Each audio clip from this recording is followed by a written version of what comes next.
Welcome to a French Collection podcast, a go-to podcast for everything on France, hosted by me, Annette Charlton. With guests, candid insights into living in France, travel discussions and more, our show will transport you to the land of cheese and croissants.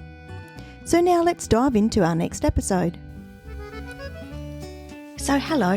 Thank you for joining me. It's Annette from a French Collection podcast, a French Collection blog and social media channels. Thank you for joining me. If you are part of my Facebook or Instagram group and community, you would know that earlier today I ran a live, and each weekend it's a live on both Facebook and Instagram where I share with you what the upcoming podcast will be. And today it's all about the beautiful garden of Luxembourg, the Luxembourg Garden in Paris. So that's right, this week we are back in Paris.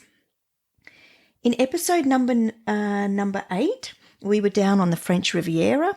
We were walking the secret paths and looking at the sparkling blue water and what you can do down at the French Riviera.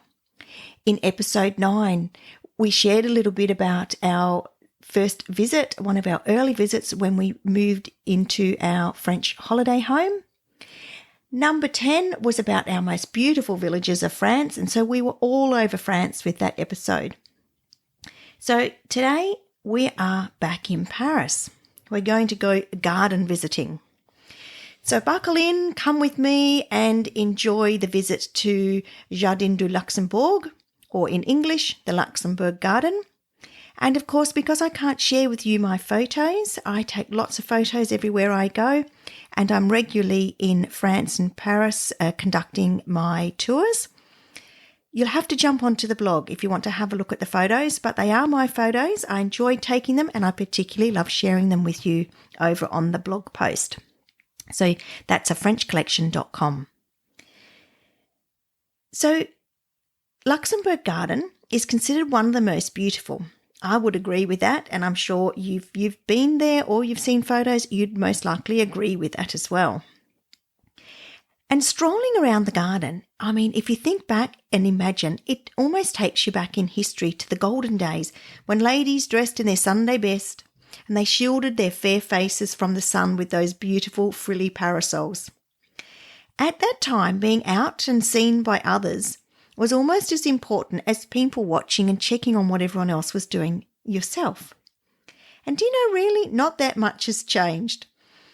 Luxembourg Garden is still the perfect garden to stroll through or to sit quietly and watch others as they also enjoy the garden. So let's explore the garden together along with, if you read my blog, a few of the photos that I've taken on my visits. I think it's a garden for everybody. I particularly love Jardin du Luxembourg with its abundance of chairs and benches, its particular pétanque fields, the children's playground and the carousel, tennis courts, pond and the hidden statues in everywhere amongst formal gardens. And I mean, what about the Grand Bassin, the duck pond? That's just spectacular. It is the garden for everyone. Later on in this podcast, I'll recall a lovely experience while I was at the garden. And I've called that story The Best Surprises Ever, The Confessions of a Tour Guide. I'll share with you some stories of why I particularly enjoyed the garden one trip. Now, I'm not sure whether you know, but the garden is known by many names, often with many things. They get colloquial names, they get names that the locals know them by. So this garden, which many of us will agree is one of the most beautiful, it's also known by a few different names. It's colloquially referred to as the Jardin du Luxembourg and known locally as the Luco. That's because since 1879, Jardin du Luxembourg has been owned by the French Senate and the palace has been its home. Jardin du Luxembourg is located in the 6th arrondissement of Paris, and it was created in 1612 by Marie de Medici to surround the new residence that she had commissioned and built in the early 1600s. Now you know what that is. That's the Palace of Luxembourg, the Palais du Luxembourg. Marie had the palace built as a way of easing her longing of her childhood home, where she missed, and she grew up at the renowned Pitti Palace in Florence, Italy. It's a marvellous melding, I think, of tree-edged promenades, broad lawns, flower beds, and there's an orangery nurturing more than 400 species of orchids. I mean, that's a lot. The original gardens, they remained intact until the end of the 18th century, which is quite a feat in itself, really, to have remained intact for so long. They were then reduced by about 10 hectares, and it was not until the redevelopment of Paris that the gardens were reduced in size again. So during that redevelopment of Paris by Baron Haussmann, 22 hectares of the garden were taken so that they could create extra room for Rue Médicis and Rue Auguste Comte. So, I mean, just imagine how big the garden would be with its original extra 32 hectares. Incredible. The gardens are managed and maintained by the Senate, and they're a combination of French geometric discipline, as the French do discipline particularly well, carved terraces, and a plantation of chestnut trees which provides cool shade in summer and absolutely fabulous colour in autumn. The garden boasts an orchard, not sure if you've seen the orchard, with a variety of old and forgotten apples. There's an apiary for you to learn beekeeping, and there's a rose garden. There are also numerous statues throughout the garden. 106 statues actually, according to the official website of the Convention and Visitors Bureau of Paris. Now, I don't know about you, but I've not seen all the 106 statues, but I have seen 20 marble statues. They're the statues of all women, and they're around near the pond. They're statues of queens and illustrious women from French history. So the series is called The Series of the Queens and Illustrious Women. They're statues of famous and illustrious women. They're very detailed. They have clothing, facial expressions, and often what they were known for, whether it's writing or medicine. The ladies they look quite realistic, I think. And they look as if they're like watching everybody in the garden, just keeping an eye on them all. The garden also has water features, including, you probably know about this one, the most famous, the Medici Fountain. The Medici Fountain is a monumental fountain, and it was built in about 1630 for Marie de Medici. Its ornate Italian-inspired design, it's quite different to the geometric French layout of the rest of the gardens and the formality of many parts of the garden. Now, this spectacular garden has got places to eat, which is all important for the crowds that love the garden and spend time in it, particularly in the summer months. Parisians and visitors soak up the sun in the iconic green metal chairs.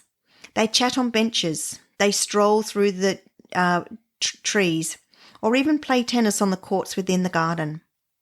So after walking or playing, a drink or some food might be just what you need.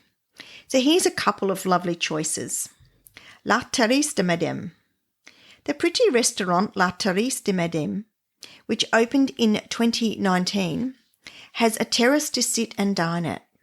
The restaurant also has takeaway options, which is pretty handy.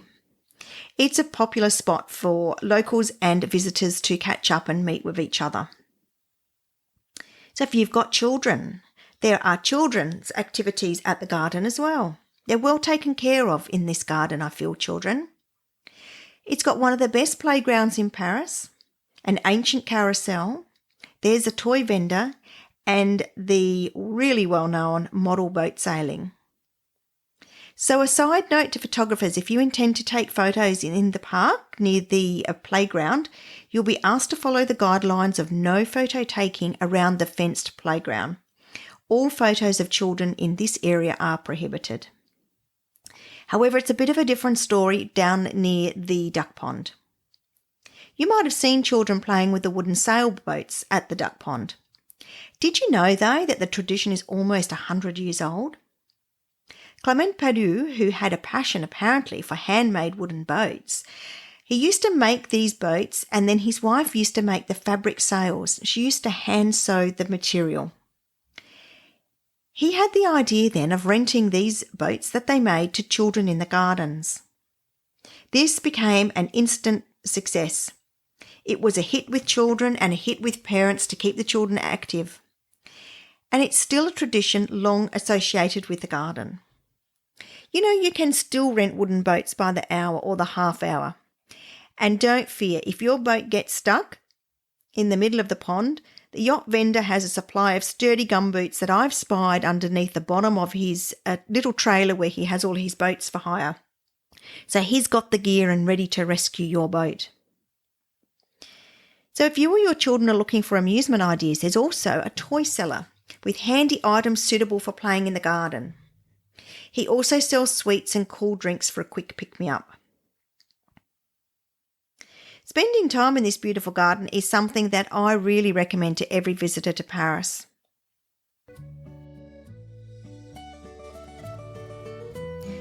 And now a word from our sponsor, A French Collection Tours. Thinking of visiting France? A French Collection Tours offer inspirational, luxurious escorted all-women tours to Paris, Normandy, Brittany and Provence. Imagine 7 days with a small group of like-minded women exploring the wonders of France. These fun and exclusive tours focus on culture and art, great food and drink, authentic locations and market trips and boutique shopping. A French Collection Tours are perfect to relax and unwind, re-energise and invigorate, with everything taken care of for you. Your host, Annette Charlton, has lived part-time in France with her family for over 11 years and knows how to ensure your tour is perfect. Whether it's bucket list items or secret places Annette knows about, you will truly love the Parisian vibe. And if you want to experience Brittany like a local, then walking quaint towns, beach walks will delight you. Or if the warmth of the south of France appeals to you, then you'll be spoilt amongst the charming villages and ancient sites on a French Collection tour. So if you're thinking of travelling to France, take a look at a French Collection Tours and create your lasting memories while having the time of your life. Find out more at www.afrenchcollection.com. So now that we're back after our message from our sponsor, let's have a look at the best of Paris surprises ever. So this is my little collection of confessions. I call it the Confessions of a Paris Tour Guide, aka me. So Paris is alluring. It's stylish, it's artistic, it's beautiful, and it's deservedly one of the most visited places on the planet. But if you were to actually ask me what I love most about the city that I've visited a few times, my answer would be the French people and the wonderful little exchanges or moments that I've shared with them. I mean, maybe I should be espousing the glamour of Napoleon III's apartments in the Louvre, or the stunning fragrant roses in the Jardin Palais Royal. I mean, I share that with my tour guests because it is amazing, and I'd really recommend everyone should see it. But you know what? Honestly, for me, it's the more simple things. Having a well-planned guide or itinerary is a good thing. And I mean, I know how important this is as my tour groups rely on detailed planning. But I find my best experiences are those that surprise me, and they often pull at my heartstrings. Now let me share a few of these little treasured moments from Paris. The first one I call walking with famous French actress Audrey Tautou. So walking alongside my favourite French actress of all time, Audrey Tautou, is one of my Paris surprises. I mean, there I was walking along Rue Babylone in the elegant 7th arrondissement, having just left my hotel from around the corner, and I was heading out to get a pastry. And I glanced at the person who's been sharing the footpath with me for about the last 100 metres and who's pushing a pram with the cutest little person on board. And it's the quintessential French actress Audrey Tautou. And I mean, wait, she has a dog lead attached to the pram. And sure enough, even her petit terrier is joining in on the family excursion. with her denim hat pulled sort of lowish over her forehead and a scarf wrapped tightly. She's just a local mother getting some fresh air with her family. We walk side by side for a moment before I pardon myself and I overtake her on the narrow footpath to allow oncoming pedestrians to get past. I desperately wanted to say hi and gush about how much I admire and enjoy her work.